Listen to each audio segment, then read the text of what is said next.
Garrett Adelstein, 27 years old, born and raised in Tucson, Arizona. I currently live in Santa Monica. I, for a living, am a high-stakes professional poker player, almost entirely focusing on the biggest cash games in the world. Poker overlaps with Survivor in an infinite number of ways. At the very top of the list, just like in poker, Survivor is a game of strategy, first and foremost. So understanding the numbers, understanding how to get, in the majority, understanding the various permutations associated with the game, is very important. People reading in poker, just like in Survivor, is an absolutely critical skill. So, when I'm at the poker table, it's important that I can read my opponents and be able to tell if they have a good hand or a weak hand. And the same can be true in Survivor. Now, in its most sort of obvious form, that would be someone looking at me and saying, "You can trust me, I'm voting for Mary today," right? But that can be branched off in a variety of other ways too.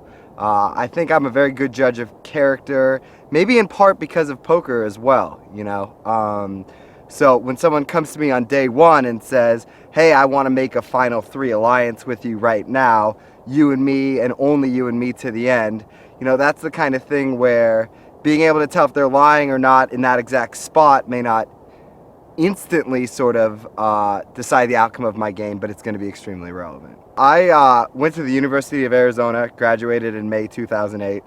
I was valedictorian in my high school class, 4.0, 99 percentile SATs, etc. And when it came to decide whether I was going to go to USC or Stanford or stay at home, I decided just to go to U of A, to be honest.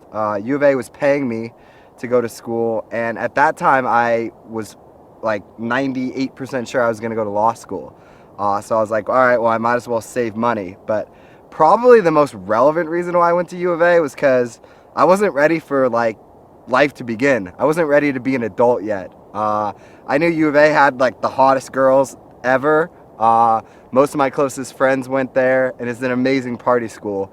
So my plan, which, part A I was able to execute successfully, was, party hard, live it up, frat life, everything like that, still get a 4.0, save some money, and then go to law school. But the law school part, that just didn't work out for me.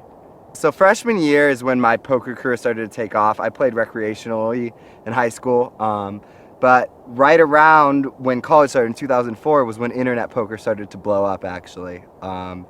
And similar to sort of my obsession with Survivor, I became instantly obsessed with poker, and dedicated almost all of my time that I wasn't partying or, honestly at U of A, like, how much studying do you really need to do, So pretty much all of the time that I wasn't doing like social activities, I was, working on my poker game, studying it, and I was very fortunate in that respect, in that, like, I really was there on the ground floor, So by 2006, 2007, when you could play for huge amounts of money, I had, the kind of experience and sort of like the obsessive work ethic, needed to rise, to the highest levels. So I don't actually play on the internet at all anymore. You can't legally play on the internet in the United States. So my decision was different than many of my peers. Most people who sort of were making the amount of money that I do, and honestly, like many who would make a fraction of it, decided to move overseas to continue to play internet poker. But I was just never gonna let like poker define me, and there was just no way I was gonna leave, the United States. I love America, like I love my friends, so that was just like completely out of the question for me. Sometimes I think there's this debate on Survivor, amongst, whoever, the viewing audience or whoever it may be, like, is it ethical or moral or appropriate to act duplicitous? And I just find the question even comical. Like, it's not even a debate. It's not even a real question. It's not something that goes through my head at all. The only thing that will be going through my head at all times, whether it's, the strategic game or the social game or anything else, is what is my best play strategically? If someone is the most annoying person ever, and I'm sure there'll probably be someone on my tribe that is, I could care less. The only thing I'll be thinking about is what can they do for me strategically. I want to come across as like, the very friendly frat boy who's going to help you out in challenges, but just has no clue what's going on otherwise. And, I'll just follow you as long as you want, and then you can vote me off. Is sort of the image I'm hoping to portray. Now, admittedly, that's kind of a situation where it's much easier said than done. And if you're going to be in an alliance with someone and you're going to be living with someone for a while, like they're going to learn something. But I'm just going to do the best I can with that. I'm going to constantly be reminding myself, like, don't show people you're smart. Don't show people you know the game. There's no question that anything I do in my life, I go all in, Just like I have no problem when I'm playing poker going all in. I went all in for Survivor. I go all in at the gym.